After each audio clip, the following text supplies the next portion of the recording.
What happens when Hollywood's most powerful immigrant sits down with daytime television's most liberal panel and defends Trump's immigration policies? You're about to witness one of the most explosive political confrontations ever captured on live television. Subscribe and let me know in the comments which side you're on. The morning started routinely at the View Studios in Manhattan. Arnold Schwarzenegger, the 77-year-old Austrian-born legend, was scheduled for what should have been a simple promotional interview for Season 2 of his Netflix series, Behar. But in Trump's America, no celebrity interview stays apolitical for long. Arnold walked onto the set with his signature confidence, that unmistakable swagger that had carried him from bodybuilding stages to movie sets to the governor's mansion. He was wearing a perfectly tailored suit, his hair impeccably styled, looking every inch the Hollywood royalty he'd become. The studio audience erupted in applause as he settled into his chair. "I don't know if I can handle sitting here with 5 gorgeous women and I'm the only guy," Arnold joked, flashing that famous smile. "There's a few guys out there, but let's be honest, they're all pumped up. I don't know what to do. Some push-ups or something?" Whoopi handled the warm introduction, talking about their friendship and how Arnold had specifically asked to come back on the show. The conversation started friendly enough, with Sarah asking about his Netflix series and the action sequences. "At 77, you're still doing your own stunts," Sarah laughed. "What keeps you going?" "Well, I never learned how to quit," Arnold chuckled with that unmistakable confidence. "When you grow up where I grew up, you learn to push through anything." But as the conversation continued, the elephant in the room grew larger. This was Trump's America, and Arnold had recently made headlines with some very specific comments about immigration that had exploded across social media.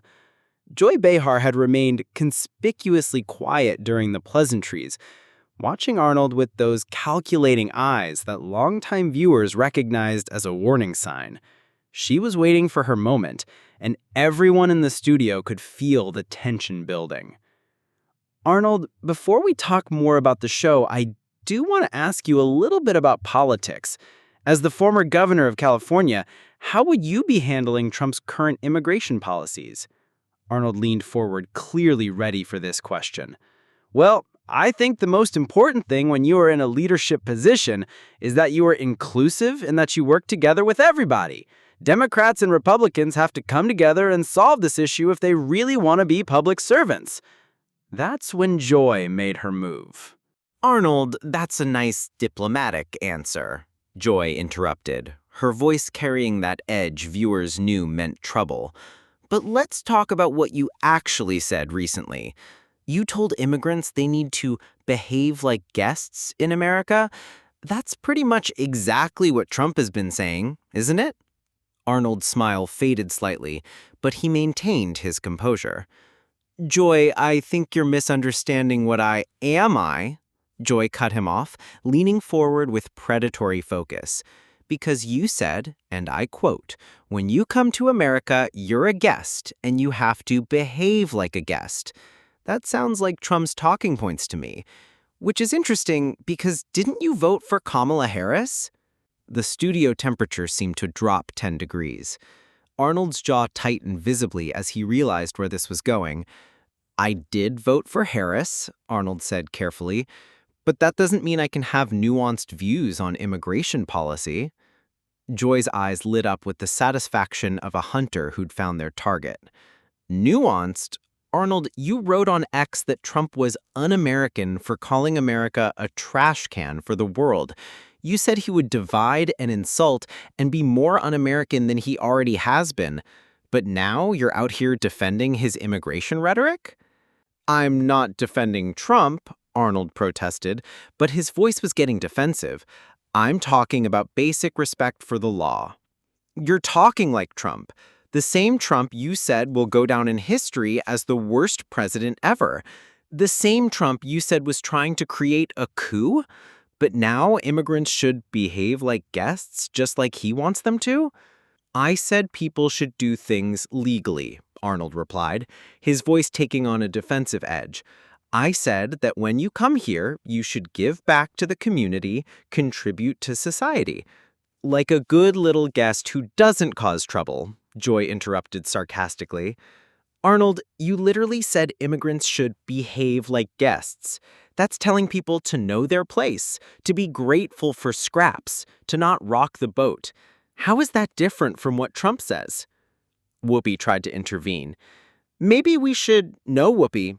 Joy waved her off.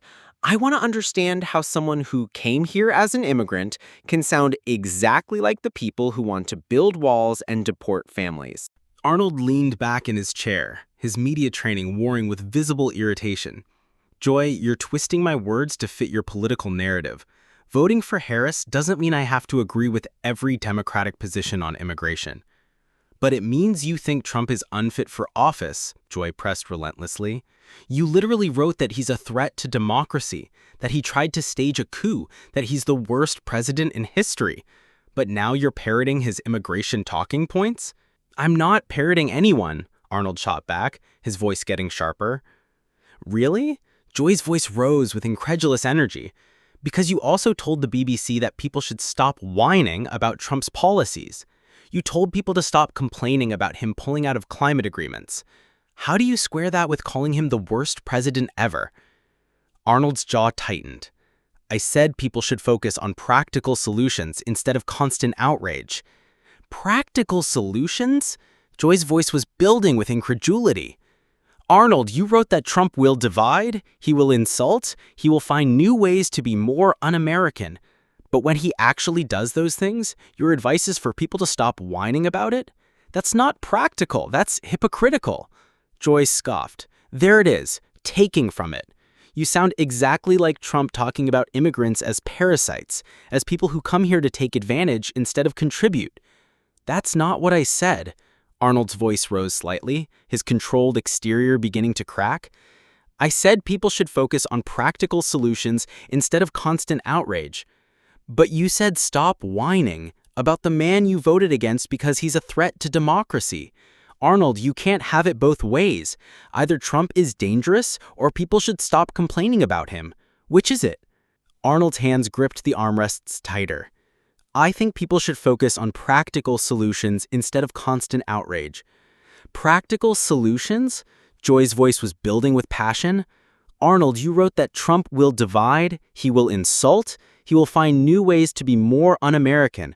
But when he actually does those things, your advice is for people to stop whining about it? That's not practical. That's hypocritical. The other hosts were clearly uncomfortable. Sarah kept looking between them like she was watching a tennis match. Sunny was fidgeting with her notes. You want to know what's really going on here? Joy continued, her voice building with passion. You've become comfortable. You've achieved the American dream, and now you want to pull the ladder up behind you. You want other immigrants to be quiet and grateful just like you learned to be. Arnold's eyes flashed dangerously. You think it was easy for me? You think I didn't face discrimination? You think I didn't have to prove myself every single day? But you had advantages, Joy countered immediately. You were white, you were tall, you were handsome, you could pass. And now when ICE is literally raiding Los Angeles, when families are being torn apart, your response is to blame both parties equally? That's exactly right, Arnold said, his voice getting heated. This mess is the result of Democrats and Republicans not being able to come together on immigration reform. They're all political hacks instead of public servants. Joy's voice exploded with indignation. Political hacks? Arnold, there are families hiding in churches right now because Trump sent the National Guard to hunt them down, and you're playing the both sides game? This isn't about political reform. This is about human rights. If we had proper immigration reform decades ago, Arnold started, we wouldn't what? Joy cut him off. We wouldn't have Trump sending Marines to Los Angeles. We wouldn't have children separated from their parents. Arnold, when fascism is happening, you don't get to stand in the middle and blame everyone equally. Arnold stood up slightly in his chair, his imposing frame becoming more apparent. I'm not standing in the middle. I'm pointing out that both parties have failed to solve this problem. No, you're providing cover for Trump's authoritarianism. You're giving people permission to ignore what's happening right now because both sides are bad. That's not wisdom, Arnold. That's moral cowardice. I built my success by working within the system, Arnold said defensively. You built your success by being exceptional, Joy corrected sharply, by being the kind of immigrant that makes white people comfortable, the success story they can point to and say, see, the system works. But what about the millions who aren't action movie stars? What about them, Arnold? Arnold's composure was starting to fray. Joy, you're oversimplifying complex issues. You don't understand the choices, the pressures. I understand perfectly. I understand that you've become comfortable telling people to accept whatever Trump dishes out. Stop whining about authoritarianism. Stop complaining about human rights violations. Just focus on your local community and ignore the federal government destroying democracy. That's not what I said, Arnold protested, but his voice was getting defensive. You said people should stop using Trump as an excuse. But for millions of Americans, Trump isn't an excuse. He's an existential threat. You're telling them to stop whining about it because you're insulated from the consequences. Arnold leaned forward aggressively. I've never been insulated from anything. I know exactly what it's like to face obstacles. You know what it's like to overcome obstacles as a privileged white immigrant, Joy shot back. But now you're telling people facing systematic oppression to just tough it out and stop complaining.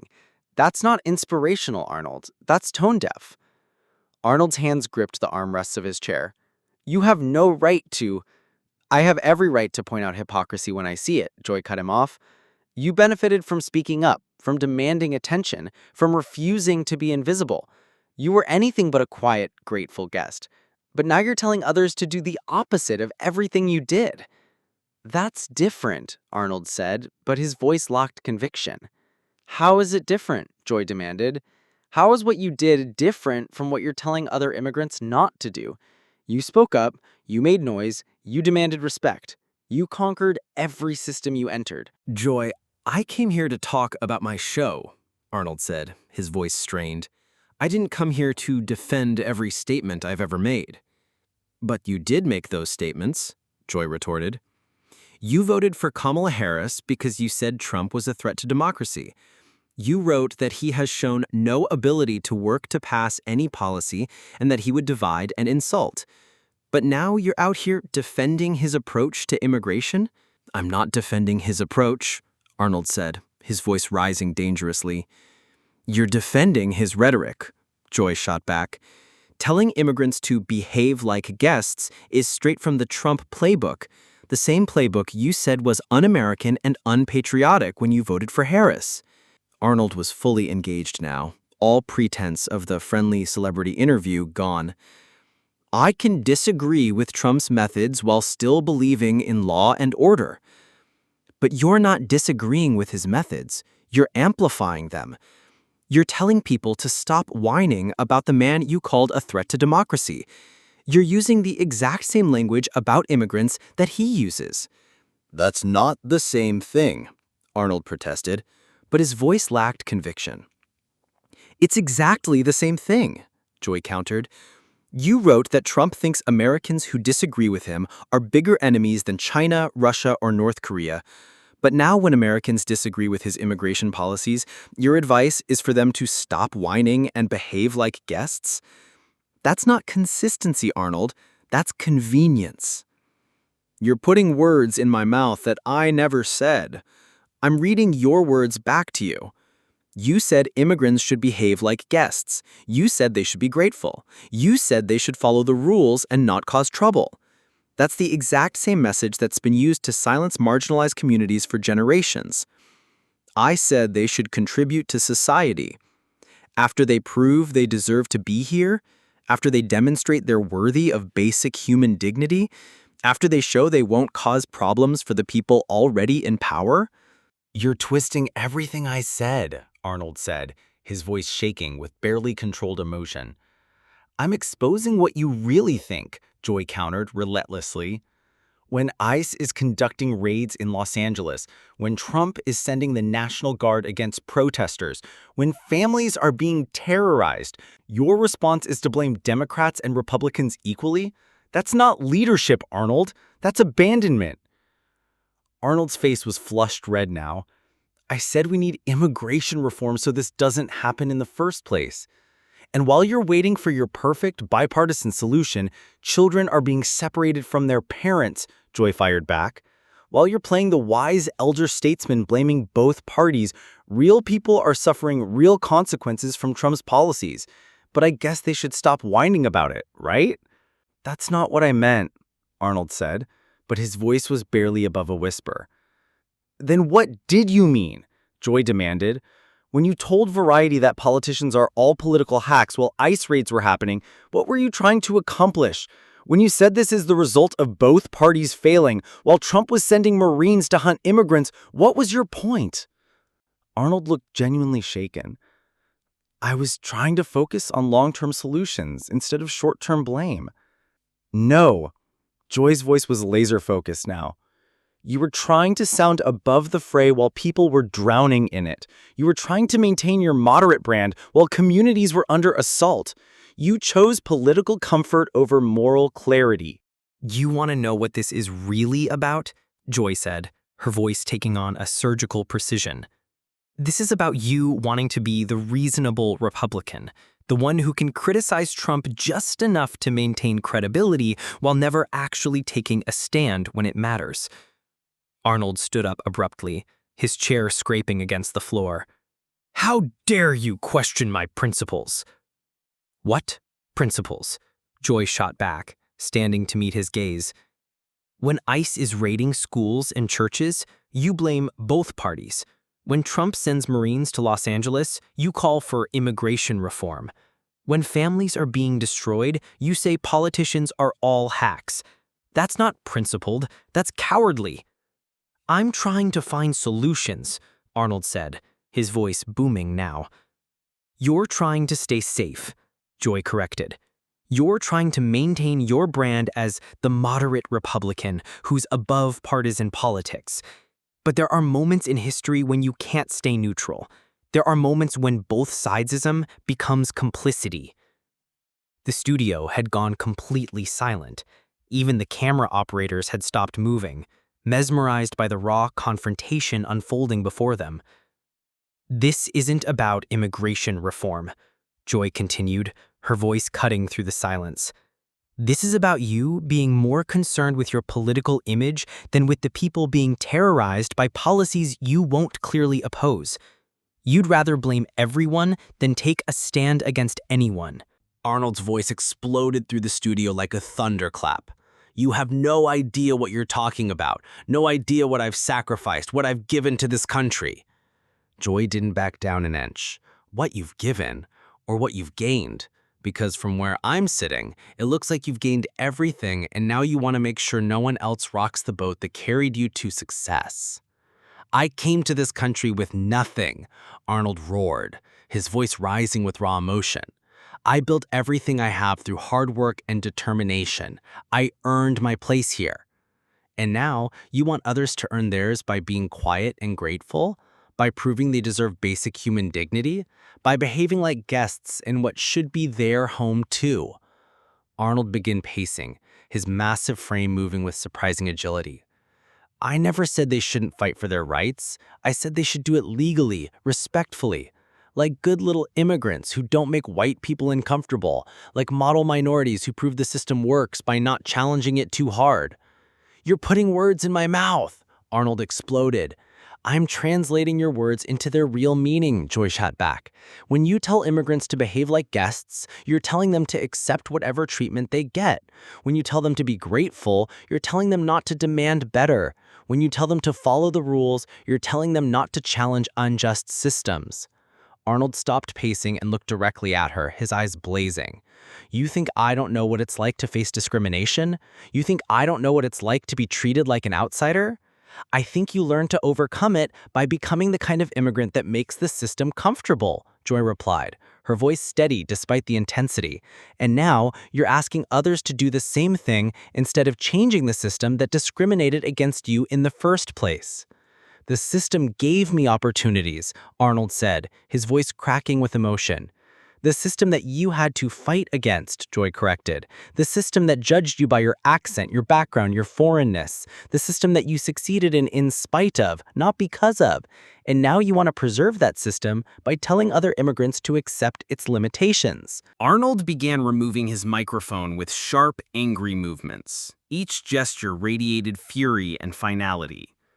"Don't you dare walk away from this conversation," Joy said, her voice rising with desperation. "We're not finished here." Arnold paused and looked directly at her, his voice dropping to a dangerous whisper. "Yes, we are finished. This stopped being a conversation the moment you decided to attack everything I've built in this country." He continued working on the microphone, his movements becoming more violent. "You know what the difference is between you and me, Joy? I actually lived the immigrant experience. I know what it means to start with nothing and build something meaningful." Joy made one more attempt to control the narrative. "Arnold, you can't just run away when someone challenges your—" "I'm not running," Arnold cut her off, standing to his full imposing height. "I'm walking away from someone who thinks tearing down successful immigrants is somehow helping struggling ones." He turned to face the camera directly, his voice carrying the weight of decades of American experience. "To everyone watching this, don't let anyone tell you that success means you've betrayed your community. Don't let anyone tell you that achieving the American dream means you have to apologize for it."